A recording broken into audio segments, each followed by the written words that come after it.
Hey, how you doing? It's Cliff for the Walt Whitman Project. The name of the title of the first poem is Beginning My Studies. Beginning my studies is the first step, plead me so much. The mere fact of consciousness, these forms, the power of motion, the least insect or animal, the sense, eyesight, love. The first step, I say, awed me, pleased me so much. I have hardly gone and hardly wished to go any further, but stop and loiter all the time to sing in an ecstatic song.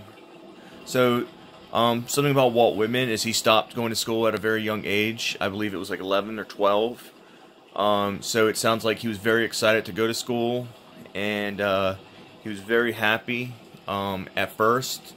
And then he got to a point in his studies where he was just done, and he'd rather just loiter and hang out and sing songs that he loved to sing.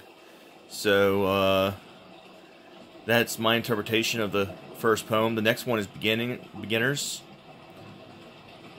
And it goes, how they are provided upon the earth, how dear, dreadful they are to the earth, how they incur themselves as much as to any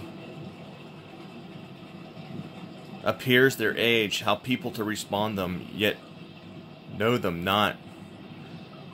Hey, there is something relentless in the fate of all times, how they mischoose the objects of their adultations and rewards, and how the price must be paid for the same in the great purchase.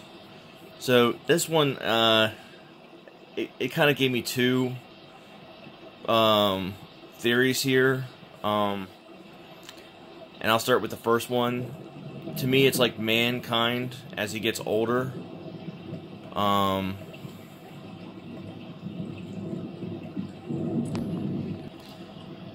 So as man gets older, we take things for granted.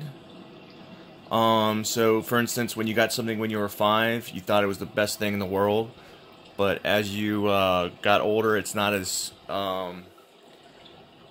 amazing as it once was. Also, maybe I felt like it's almost as like it could have been interpreted as how we treat women.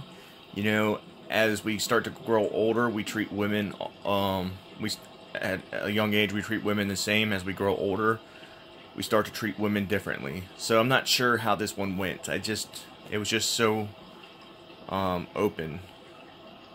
So the next poem was The Ship Starting.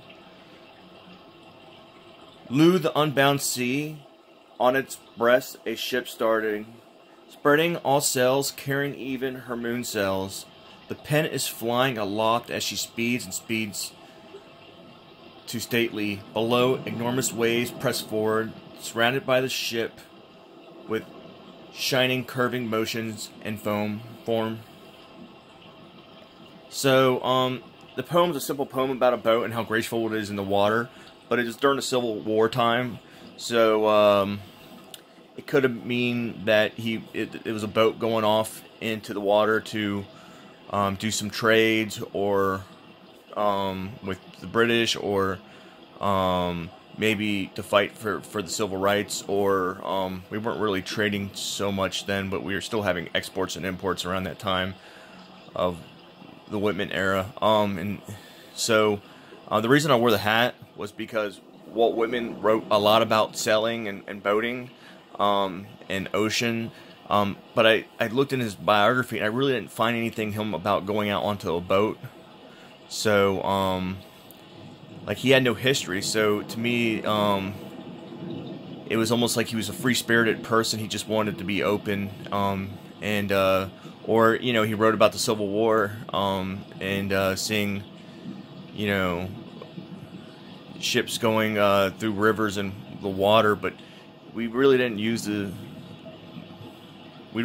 ocean during the Civil War. So I'm not sure why Walt Whitman was so fascinated and used a lot of metaphor in his poems with the water, rivers roaring and things like that. So anyways, thank you for listening to me, and this is my Viking hat. I couldn't find anything like sailor, so this is like him in his wartime, and I had this laying around. I like to put this on and run around the house naked with it. I'm just joking. I just found it. I wouldn't look good with it with nothing on, but it. See you guys later.